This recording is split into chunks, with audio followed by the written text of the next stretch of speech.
in the peaceful surroundings of the western province of Sri Lanka.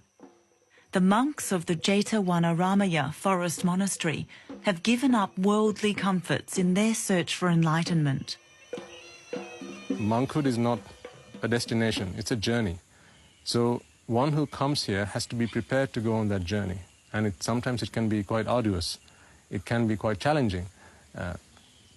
But you have to be prepared to reach for that goal and target that you should have seen before you come into robes.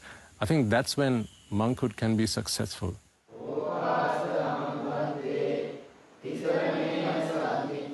We listened to the Dhamma, we understood the Buddhist philosophy, we understand that this is more than a way of life. It's a journey that we need to go on to seek emancipation, that liberation that the Buddha taught. And for that, we've come here so that we can dedicate our entire lives to practicing the path. Before he became a monk, Amar Dasanatero was a solutions architect with the Royal Bank of Scotland in London. It was a lot about success, living a successful life, becoming prosperous. So this was an investment bank. Typically, they're quite successful people and people who are quite ambitious in life. So the kind of philosophy I got to learn there was, while you're alive, earn as much money as you can, work hard and work smart and be successful, set your goals, have your targets. So it was that kind of environment I was in. While working in London, Vimukti, as he was then called, married his childhood sweetheart, Madhu.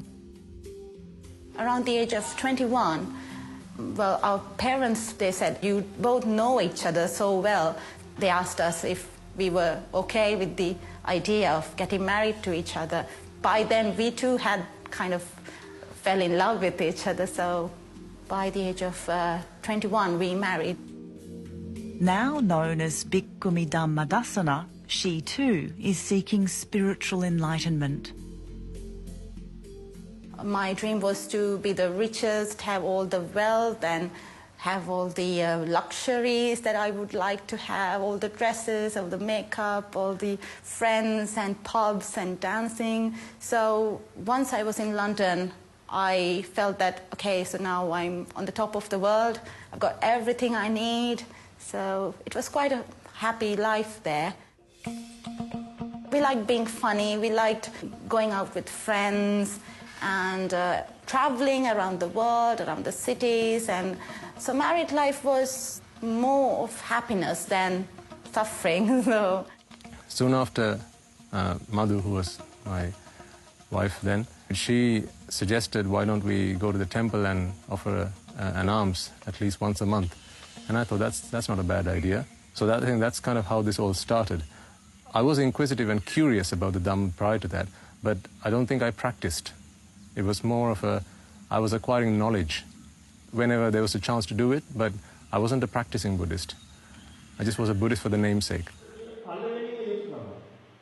We listened for about 4 or 5 hours to the Dhamma, and we didn't feel the time passing. And then we came back to our vehicle, and we were in the same idea of thinking that we found what we were looking for.